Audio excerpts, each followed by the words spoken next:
Hi everyone, and welcome to Spot the Book.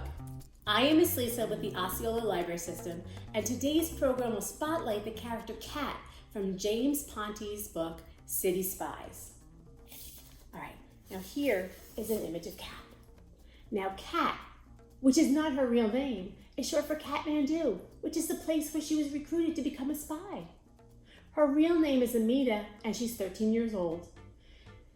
Her special talent is cryptology, which is the art of writing and solving codes. Now, Kat is a mathematical genius with superhuman pattern recognition abilities. She sees every situation as a combination of overlapping, interconnected math problems. Wow, she sounds really smart, doesn't she? Now, when I think of patterns, I think of a very famous Dutch graphic artist named M.C. Escher. He was born in 1898, and he became famous for his tessellations. Have you ever heard the word tessellations before? If not, a tessellation is a collection of shapes that they call tiles that fit together without gaps or without overlapping. Think of a jigsaw puzzle. The shapes are usually geometric with a repeating pattern.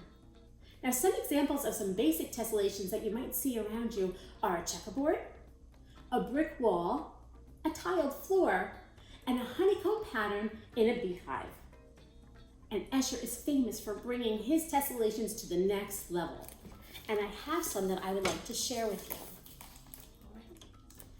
you. Now, it's hard to find this big book with the pages, but Escher is not just famous for his tessellations, he is also famous for his other artwork too. But here is one of his tessellations. It is a series of fish. And you can see that he took those fish and he rotated them, right? And he created a pattern using just those fish. That's kind of neat, isn't it? Another one that he is famous for, instead of just using geometric shapes, he takes those geometric shapes as the basis for other shapes. He creates those shapes out of the geometric shapes, and he uses those to make tessellations. And you can see here, in some of these here, that he starts with one shape, and they transition to different colors of the same shape. And now here, what's really neat in this one is he starts these shapes with one. Some of them geometric, some of them others, and they morph into a different shape which fits perfectly without overlapping or without any gapping into the tessellation that he created. Wow, that's amazing. M.C. Escher. Now today, what we're going to do is we are going to make our very own tessellations. So what I did was I took a geometric shape, which is a square. I took a sticky note. I folded it in half, and I created a shape out of that. Right? You have to make sure too that when you fold it, it's pretty spot on. You want to make sure that will help your tessellation when you go to put it together. Now I'm going to take my pencil and I'm going to create a shape. I'm going to trace the outline of my triangle. I'm going to trace the outline of my triangle and I'm going to cut it out. All right?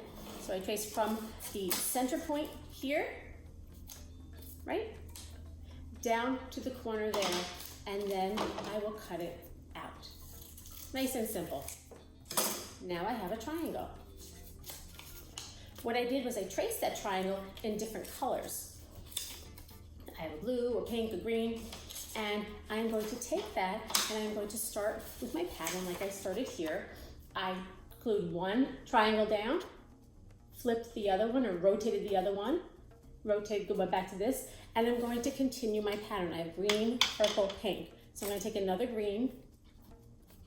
I am going to glue it, and I am going to, oops, I flipped it or rotated it, depending what mathematical terminology you'd like to use. And then I'm going to do the blue, and I'm going to continue my pattern on. Now, as you can see, like I said, no gaps, no spaces, just like a jigsaw puzzle, right? And when I'm done, this is what my tessellation will look like. Pretty awesome, isn't it? Now, that's a nice simple one with just triangles.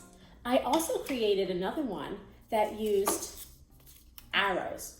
I did the same thing. I took my sticky note, I folded it in half. You can see here how it fits, and I created an arrow shape. Created arrows of all different colors, and I started my tessellation. Now the hard part about this one was that they're going in different directions, and it was a little more difficult to figure out where they went. It was sort of like a puzzle.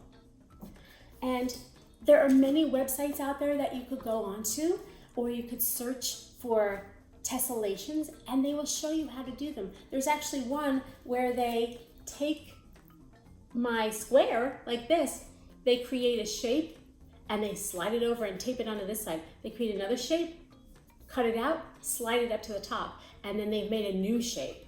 Totally different, bizarre shape, just like you might find in Escher's books. All right. And so that's how you make a tessellation.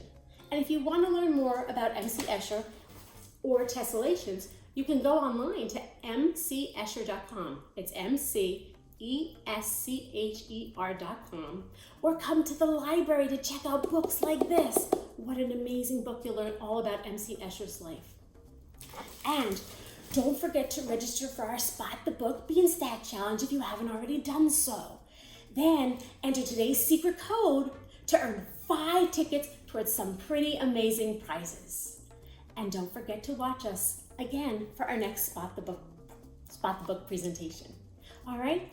I hope to see you there. See you soon. Bye-bye.